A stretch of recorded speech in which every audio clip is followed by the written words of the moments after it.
Champions ట్రోఫీలో super war జరగబోతోంది. తొలి సెమీస్లో భారత్ ఆసీస్ తలపడబోతున్నాయి. ఫైనల్లో బెర్త్ కోసం ఢీకొట్టబోతున్నాయి.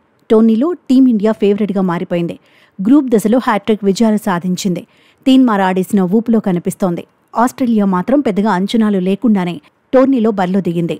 Regular captain Cummins, Mitchell Marsh, Stoinis, Cameron green, Mitchell Starc, Hazlewood వంటి స్టార్ ప్లేయర్లు లేకుండానే ఆడుతోంది. కానీ గ్రూప్ దశలో ఇంగ్లాండ్పై సూపర్ విక్టరీ కొట్టి ఒక్కసారిగా సీన్ను మార్చేసింది.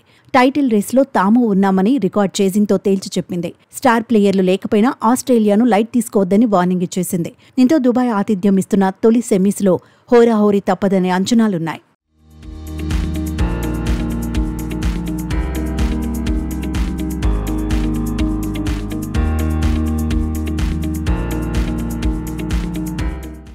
బ్యాటింగ్లో భారత జట్టు బలంగా ఉంది. కెప్టెన్ రోహిత్ శర్మ కాన్ఫిడెంట్గా కనిపిస్తున్నాడు.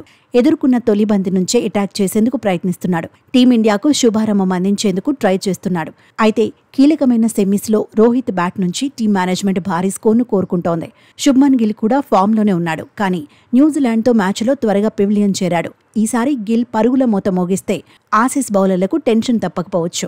పాకిస్తాన్పై సెంచరీ కొట్టిన విరాట్ కోహ్లీ పైన అంచనాలు ఎక్కువే ఉన్నాయి. న్యూజిలాండ్తో మ్యాచ్లో టాప్ 3 ప్లేయర్లు 40 బంతుల్లోనే పెవిలియన్ చేరారు.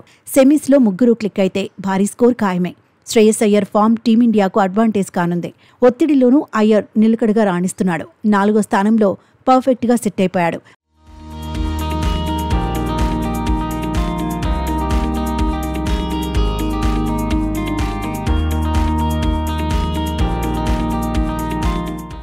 బ్యాటింగ్ ఆర్డర్లో ఎక్కడైనా ఆడేందుకు అక్షర్ పటేల్ సిద్ధంగా ఉంటున్నాడు.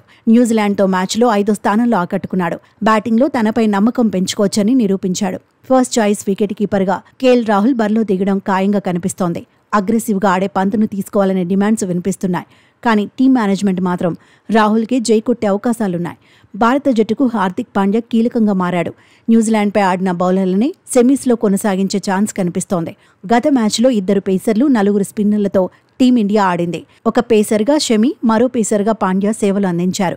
అయితే షమి ఫిట్గా లేకపోతే తుది జట్టులోకి హర్షిత్ రాణా లేదంటే హర్షదీప్ సింగ్ వచ్చే అవకాశాలున్నాయి.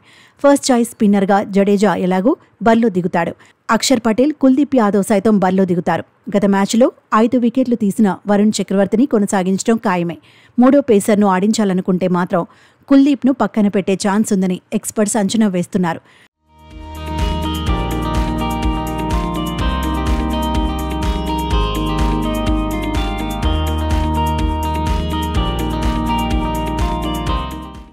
స్టార్ ప్లేయర్ల సేవలు అందుబాటులో లేకపోయినా ఆసీస్ దూకుడు మీదే ఉంది. కానీ కంగారూలకు సరైన మ్యాచ్ ప్రాక్టీస్ లేకుండా పోయింది. తొలి మ్యాచ్లో ఇంగ్లాండ్పై గెలిచినప్పటికీ సౌత్ ఆఫ్రికా, ఆఫ్ఘనిస్తాన్తో మ్యాచ్లు వర్షార్పణం అయ్యాయి. దీంతో తొలి సెమీస్లో ఆసీస్ ఎలా ఆడుతుందనేది ఆసక్తికరంగా మారింది. Travis Head, Steve Smith, Inglis, Maxwell, Adam జంపాపై ఆస్ట్రేలియా ఎక్కువగా ఆశలు పెట్టుకుంది. సెమీస్లో టాస్ కీలక పాత్ర పోషించే అవకాశం ఉంది. వన్డేల్లో రికార్డులో స్మిత్ సేనకు అనుకూలంగా ఉన్నాయి. 2 జట్లు ఇప్పటి వరకు 151 మ్యాచ్ల్లో ముఖాముఖి తలపడ్డాయి. 57 మ్యాచ్ల్లో ఇండియా గెలిచింది. 84 మ్యాచ్ల్లో ఆసీస్ సత్తా చాటింది. 10 మ్యాచ్ల్లో ఫలితం తేలలేదు. గత రికార్డులు ఎలా ఉన్నా దుబాయ్లో ఎవరు దంచేస్తారనేది అభిమానుల్లో హీట్ పెంచుతోంది.